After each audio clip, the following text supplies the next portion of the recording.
ಹೇಗೆ ನಡೀತಾ ಇದೆ ಬಿಸ್ನೆಸ್ಸು?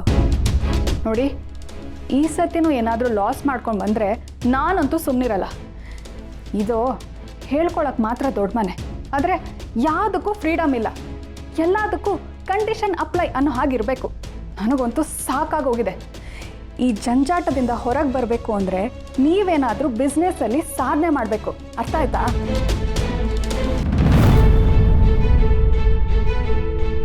ರೀ, ಇವತ್ತು ಲಕ್ಷ್ಮಿ ಮಾಡಿದ ಕೆಲಸದಿಂದ ನನಗೆ ನಿಜವಾಗ್ಲೂ ತುಂಬಾ ಖುಷಿ ಆಯಿತು ರೀ. ನೀವು ಹೇಳಿದ ಹಾಗೆ ಅವಳು ಈ ಮನೆ ಸೊಸೆ ಮಾತ್ರ ಅಲ್ಲ, ಈ ಮನೆ ಮಗಳೇ. ನಾನು ಮತ್ತೆ ಫೋನ್ ಮಾಡ್ತೀನಿ. ಸರೋಜಾ, ಸಾಕು ಬಿಡು. ನನ್ನ ಕಾಲು ನೋವು ಹೋಗ್ಸೋಕೋಗಿ ನೀನು ನಿನ್ನ ಕೈ ನೋವು ಮಾಡ್ಕೋತೀಯ ಅಷ್ಟೆ. ಓಹೋ, ನೀವು ನನ್ನ ಕಾಲು ಒತ್ತೋವಾಗ ನಿಮ್ಮ ಕೈ ನೋವಾಗಲ್ವೇನೋ? ಅದು ಹೆಂಡ್ತಿರ್ ಪಾದದಲ್ಲಿ ಮಹಾಲಕ್ಷ್ಮಿ ನೆಲೆಸಿರ್ತಾಳಂತೆ. ಹೆಂಡ್ತಿರ್ ಪಾದನ ಎಷ್ಟು ಒತ್ತುತ್ತೀವೋ ನಾವು ಅಷ್ಟು ಎತ್ತರಕ್ಕೆ ಬೆಳಿತೀವಂತೆ. ಅದಕ್ಕೆ ಸಾಕ್ಷಿ ನೋಡು, ನಾನೇ ಇಲ್ವಾ? ಹೌದೌದು, ಸಾಕು ಸುಮ್ಮನೆ ಇರಿ. ಇದನ್ನ ಹೆಂಡತಿ ಕಾಲು ಯಾರು ಒತ್ತಾರ ನೋಡಿ, ಅವನೇ ಹೇಳಿರ್ಬೇಕು ಅನ್ಸುತ್ತೆ. ಗಂಡನ ಜೊತೆ ಸುಖವಾಗಿ ಇರಬೇಕಾಗಿರೋ ನಾನು ಅವನಿಂದ ದೂರ ಇದ್ದೀನಿ. ಈ ವಯಸ್ಸನ್ನು ಇವರು ರೊಮ್ಯಾಂಟಿಕ್ ಆಗಿದ್ದಾರೆ.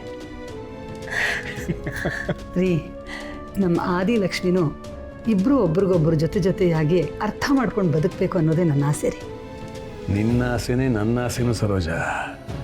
ಈ ಆದಿನ ಬಗ್ಸೋದಕ್ಕೆ ಲಕ್ಷ್ಮಿಯಿಂದ ಮಾತ್ರ ಸಾಧ್ಯ ನೋಡ.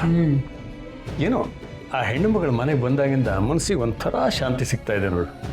ಅವಳು ಎಲ್ಲ ಹೆಣ್ಮಕ್ಳ ಥರ ಅಲ್ಲ, ಈ ಕುಟುಂಬಕ್ಕೆ ಸಂಬಂಧಕ್ಕೆ ತುಂಬ ಬೆಲೆ ಕೊಡ್ತಾಳೆ. ಅವಳು ನನಗೇನು ಮಾತು ಕೊಟ್ಟಿದ್ಲು ಅದೇ ಥರ ನಡ್ಕೋತಾ ಇದ್ದಾಳೆ. ಇವತ್ತಿನ ಘಟನೆನೇ ಅದಕ್ಕೆ ಸಾಕ್ಷಿ ನೋಡು. ಏನು, ಲಕ್ಷ್ಮಿ ನಿಮಗೆ ಮಾತು ಕೊಟ್ಟಿದ್ದಾಳ? ಏನಂತ ಮಾತು ಕೊಟ್ಟಿದ್ದಾಳೆ? ನಾನಿರೋವರೆಗೂ, ನಾನು ಹೋದ್ಮೇಲೂ ನೀನು ಕೊನೆವರೆಗೂ ಇದೇ ಮನೇಲೇ ಇರಬೇಕು. ಈ ಮನೇಲಿರೋ ಮನಸ್ಸುಗಳು ಒಡೆದೇ ಇರೋ ಹಾಗೆ ಭದ್ರವಾಗಿ ಕಾಪಾಡಬೇಕು.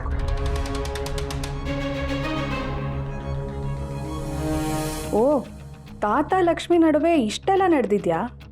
ಅದಕ್ಕೆ ತಾತ ಅವಳಿಗೆ ಇಷ್ಟು ಸಪೋರ್ಟ್ ಮಾಡ್ತಿರೋದು. ತಾತನ ತಲೆನ ಚೆನ್ನಾಗೆ ಸವರಿದಾಳೆ. ಮೊದಲು ಈ ವಿಷಯನ ಅಮ್ಮಂಗೆ ಹೇಳಬೇಕು. ಇಷ್ಟು ವರ್ಷ ನಮ್ಮ ಕುಟುಂಬನ ನೀವು ಜೋಪಾನವಾಗಿ ಕಾಪಾಡ್ಕೊಂಡು ಬಂದಿದ್ದೀರಿ.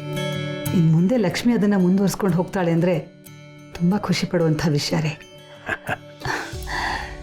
ಈ ವಿಷಯ ಎಲ್ಲ ಕೇಳಿದ್ಮೇಲೆ ನನಗೆ ಯಾಕೋ ದೇವಸ್ಥಾನಕ್ಕೆ ಹೋಗಿ ಬರಬೇಕು ಅನಿಸ್ತಾ ಇದೆ ರೀ. ನೀವು ಸ್ವಲ್ಪ ರೆಸ್ಟ್ ಮಾಡಿ, ನಾನು ಎಲ್ರಿಗೂ ಹೇಳ್ಬರ್ತೀನಿ.